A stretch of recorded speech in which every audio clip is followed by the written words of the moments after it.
Je m'appelle Christine Vézina, je suis professeure titulaire à l'Université Laval, à la faculté de droit de l'Université Laval depuis janvier 2014. J'ai fait des études de droit à l'Université de Montréal il y a fort longtemps. J'ai terminé ce qu'on appelle ici la licence en 96 et puis par la suite je suis venue à Aix-en-Provence à l'époque parce que je voulais venir faire ce qu'on appelait à l'époque le DESS en aide humanitaire, qui est maintenant le master en aide humanitaire. C'était déjà à l'époque un DESS, un master qui se distinguait de ce qui existait ailleurs, notamment par l'aspect terrain, action, et c'est ça qui m'a interpellée.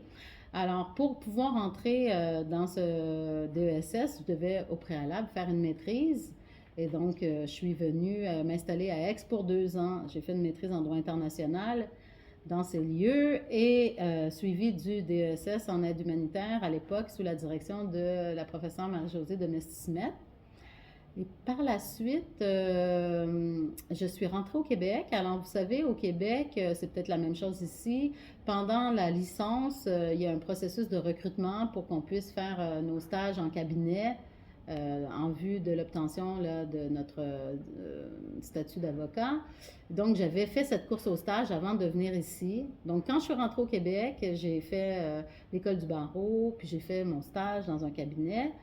Et puis, par la suite, j'ai même pratiqué pendant 3 ans en pratique privée dans ce cabinet de Montréal en droit des affaires, ce qui est très éloigné de mes réelles préoccupations. Et puis, par la suite, j'ai voulu quitter ce cabinet d'avocat. Et puis, c'était très difficile pour moi, finalement, de sortir du milieu peut-être plus formel du droit pour aller vers les milieux non gouvernementaux. Je pense, c'est mon hypothèse, que je manquais peut-être de légitimité pour les acteurs du terrain qui devaient me voir comme l'avocate souhaitant expier ses péchés en allant s'adonner à des activités de charité. C'est une hypothèse. Et bien, bref, j'ai jamais réussi donc à percer le milieu non gouvernemental à l'époque. Ce qui m'a amené donc à saisir une opportunité et je suis partie faire plutôt du développement international avec un organisme qui m'a amené au Niger. Et là, j'ai fait pendant 1 an j'étais responsable d'un programme de développement institutionnel dans un organisme de lutte au VIH. Et donc, ça a été pour moi une porte d'entrée puisque quand je suis revenue au Québec par la suite, j'ai continué d'œuvrer dans la lutte au VIH qui m'a permis d'enfin d'accéder au milieu non gouvernemental. Et donc, j'ai travaillé pendant presque 10 ans dans la lutte au VIH au Québec. Et c'est à ce moment-là également que j'ai entrepris ma thèse de doctorat et qui m'a mené donc vers mon poste à l'Université Laval.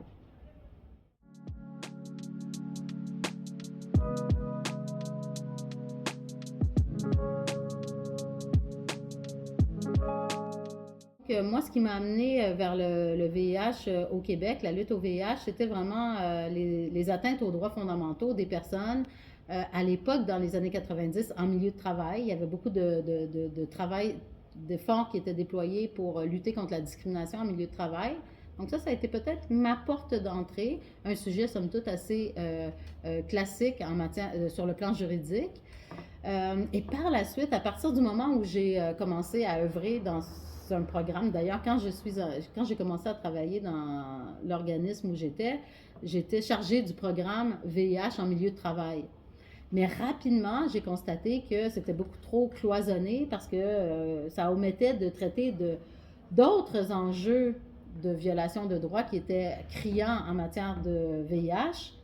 Et en particulier, vraiment, et ça a été un élément assez important des efforts que j'ai déployés lorsque j'étais dans le milieu VIH, le phénomène de la criminalisation de l'exposition au risque de transmission du VIH.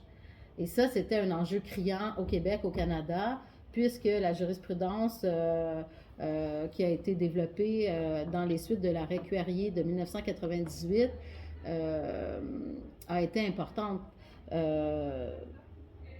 a eu des effets dévastateurs en fait sur les droits des personnes vivant avec le VIH, puisque à l'époque, on criminalisait l'exposition au risque de transmission. Donc, dès qu'une personne avait un rapport sexuel non protégé, si il était possible, en fait, de la faire déclarer coupable de voies de faits graves ou d'agression sexuelle en raison du fait que l'autre partenaire n'aurait pas émis un consentement libre et éclairé.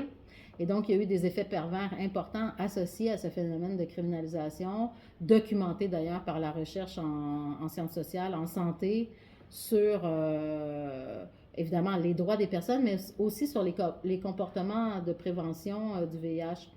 Enfin bref, c'est essentiellement sur ces enjeux-là que j'ai travaillé lorsque j'étais dans le milieu de la lutte au VIH.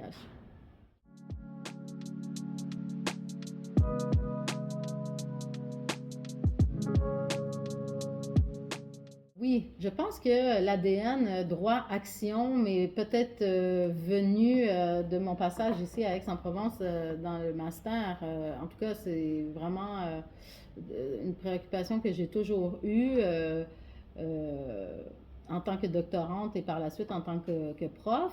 Et avant même de mettre sur pied la communauté de recherche-action sur les droits économiques et sociaux, j'ai souvent collaboré de façon plus ponctuelle dans certains projets de recherche avec des partenaires du terrain, ce qui m'apparaissait d'ailleurs être très facilitant pour la création du partenariat de recherche, puisque j'avais déjà des liens avec le terrain. Donc j'étais déjà, je pense, enfin, on pourrait discuter de la légitimité des chercheurs qui travaillent avec les acteurs du terrain, du haut de leur privilège, n'est-ce pas? Mais en tout cas, bref, j'avais quand même des liens authentiques avec des acteurs du terrain, ce qui m'a permis de créer le partenariat de recherche. Et d'ailleurs, les collègues qui contribuent au partenariat de recherche, on est plusieurs acteurs autour de la table, différents collègues des universités québécoises et canadiennes, collaborateurs, y compris une collègue de l'Université d'Aix-Marseille, et des partenaires, donc partenaires institutionnels, la Commission des droits de la personne et des droits de la jeunesse, et le protecteur du citoyen, ainsi que des partenaires non gouvernementaux, Ligue des droits et libertés,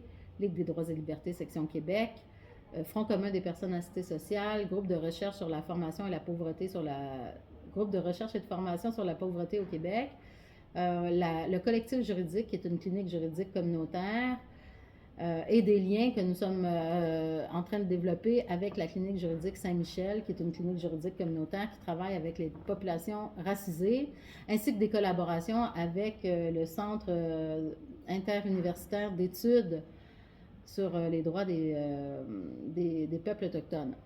Donc, bref, tout ce monde-là est autour de la table et puis la démarche de recherche-action, c'est vraiment de collaborer avec les partenaires terrain pour être capable d'identifier les problématiques, de co-construire les problématiques avec nos partenaires du terrain en partant des besoins de la base, bien sûr. Ensuite, de développer des analyses fondées, encore une fois, sur la co-construction et de produire des résultats de recherche qui seront susceptibles par la suite d'être mobilisés par les acteurs du terrain.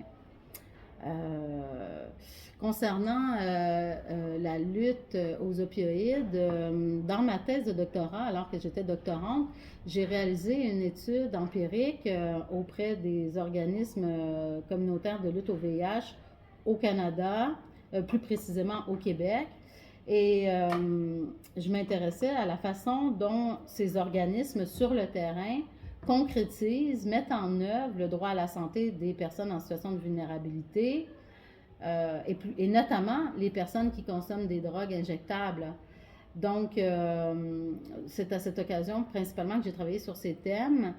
Ce que j'ai constaté, en fait, c'est que quand on veut permettre l'accès aux soins de santé des personnes marginalisées comme les personnes qui utilisent des drogues injectables, il faut impérativement s'inscrire dans une démarche où il y a un lien de confiance, il y a du lien social qui est créé avec les personnes, on est sur le terrain, on a des liens de proximité avec les personnes. C'est vraiment via ce lien de confiance qu'on est capable de donner accès aux soins.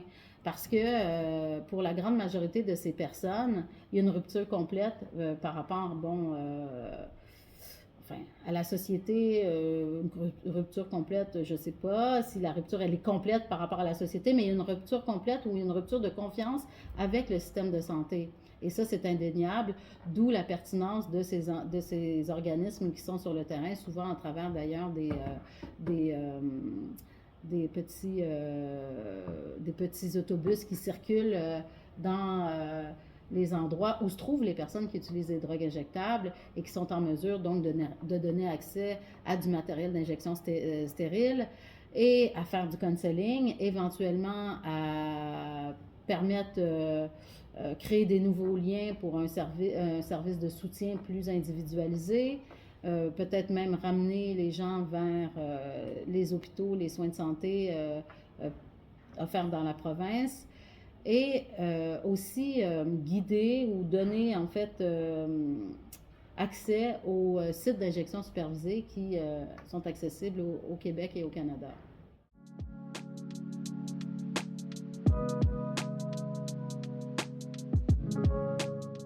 Dans la lutte à la criminalisation du VIH, les études scientifiques ont été quand même déterminantes parce que c'est en s'appuyant sur les études scientifiques qu'on a été capable de démontrer devant les tribunaux judiciaires les effets pervers de la criminalisation et ça a eu un impact indéniable. Et je me rappelle d'ailleurs même d'interventions à l'époque où je travaillais dans la lutte au VIH, de nombreuses interventions dans des conférences scientifiques au sens pur du terme, enfin des conférences où principalement il s'agissait de médecins ou d'acteurs de santé publique qui venaient présenter leurs données. Et donc, il y avait des liens entre la communauté juridique et le milieu de la santé pour essayer de voir quels sont les effets de la criminalisation, quels sont les besoins en recherche pour être ensuite capable de mettre en œuvre des recherches qui pourraient par la suite servir à titre d'argument. On parle des liens entre la recherche scientifique et le droit. Il y a une décision qui est un peu emblématique au Canada, c'est l'affaire PHS Community Services qui a été rendue par la Cour suprême du Canada en 2011, ça fait déjà un certain nombre d'années. Mais ce sur quoi je veux appuyer ici, c'est le fait que ce site d'injection supervisée qui a été mis en place dans le quartier Downtown Eastside à Vancouver, un quartier où l'injection de drogue est endémique et avec toutes les problématiques sur la santé, même la vie que ça entraîne. Lorsque ce site a été créé, ça s'est fait dans le contexte d'un projet de recherche. Donc, dès le premier jour, dès qu'on a ouvert les portes du centre, les données ont été compilées. Des données ont été compilées sur les effets positifs de l'accès au site d'injection supervisée pour les personnes utilisatrices de drogue injectables elles-mêmes, sur l'impact sur la réduction des morts évitables, l'impact sur la réduction des problèmes de santé, l'impact sur les liens créés qui peuvent éventuellement permettre aux personnes d'entreprendre une démarche axée sur leur santé. Bon, donc, effet positif sur la santé des usagers eux-mêmes, ainsi que effet nul ou non significatif des impacts négatifs dans la société, dans la communauté. On a voulu documenter, est-ce qu'il y a un accroissement, par exemple, de la criminalisation autour du site d'injection supervisée. Et c'est ainsi qu'on a été capable de démontrer que les effets positifs étaient majeurs, avec des effets négatifs nuls, puisqu'on a fait notamment des entretiens auprès des services de police, etc. Donc, on a mesuré l'augmentation du taux de criminalité pour voir qu'il n'y avait pas eu de telle augmentation. Et donc, quand on s'est retrouvé devant les tribunaux judiciaires, fin des années 2000, Insight existait, le site d'injection s'appelle Insight. Insight existait. Il opérait grâce à une exemption qui lui était octroyée par le ministre de la Santé fédéral, parce que, dans le fond, pour pouvoir opérer en étant à l'abri des interventions policières, le site devait obtenir cette exemption de l'application de la loi sur les stupéfiants, à défaut de quoi le personnel, notamment, aurait été à risque d'être judiciarisé. Donc, cette exemption qui devait être octroyée sur la base du pouvoir discrétionnaire qui était conféré au ministre dans la loi, elle était nécessaire pour permettre à Insight de fonctionner. Si mon souvenir est bon, c'est en 2008 qu'au moment de la conférence mondiale de lutte sur le VIH à Mexico, que le ministre de la Santé fédéral a refusé de renouveler son exemption à Insight. Et là, ça a donné lieu à toute la judiciarisation qu'on connaît autour de cette affaire. Mais ce que je veux dire à ce sujet, c'est que lorsqu'on a fait valoir que le refus du ministre de renouveler l'exemption à Insight portait atteinte au droit à la vie, à la liberté, à la sécurité des personnes utilisatrices de drogues injectables, on avait un fardeau de preuves important. Il fallait être capable de faire la démonstration de cette atteinte au droit. Et comment est-ce qu'on a procédé? En utilisant toutes les recherches qui avaient été réalisées dans le cadre du projet Insight. Et ça a été véritablement déterminant dans cette affaire. Moi, j'ai même souvent pensé, je pense que je le pense encore, que lorsqu'on saisit les tribunaux judiciaires de certaines questions qui portent sur les droits des personnes marginalisées, donc ici les personnes utilisatrices de drogues injectables, mais on pourrait penser à la même chose, par exemple, sur les droits des personnes travailleuses du sexe ou d'autres problématiques qui impliquent des personnes qui sont marginalisées. Il est d'autant plus important d'avoir accès à des données parce que les données vont permettre, je pense, de contrer les préjugés associés à la problématique. Et dans l'affaire Insight, je pense que ça a été déterminant parce que la preuve était béton. La preuve était béton que les effets positifs étaient présents et qu'il n'y avait pas d'effets négatifs sur la communauté. Et je pense que la preuve était tellement importante que les juges avaient un peu les mains liées. Je ne vois pas comment est-ce qu'ils auraient pu conclure qu'il n'y avait pas d'atteinte aux droits protégés. Et dans l'affaire, par exemple, Bedford, dans les mêmes années, 2013, si je me souviens bien, Cour suprême du Canada, encore une fois, on contestait la validité constitutionnelle des dispositions du Code criminel qui prohibe les activités relatives à la prostitution, au travail du sexe. Et puis, on a contesté ces dispositions. Et encore une fois, il y avait une preuve scientifique incroyable, des boîtes et des boîtes et des boîtes, des salles remplies de boîtes de preuves qui sont venues démontrer notamment que la criminalisation de ces activités avait des effets néfastes sur la santé, la sécurité des femmes prostituées, travailleuses du sexe. Et encore une fois, je pense que ça a eu un impact déterminant. Donc, les liens entre droit à la santé, épreuves scientifiques sont vraiment importants et peuvent avoir un impact déterminant sur l'issue des jugements, a fortiori quand on est dans des contextes de problématiques impliquant des personnes en situation de marginalité.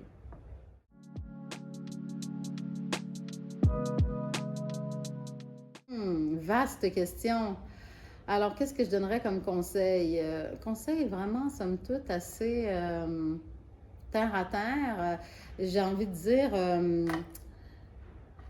évidemment, si on s'intéresse aux droits économiques, sociaux et culturels, c'est peut-être parce qu'on a une sensibilité particulière par rapport à la justice sociale, par rapport à l'exclusion, par rapport aux atteintes à la dignité qui existent dans les pays riches et dans les pays moins riches, n'est-ce pas?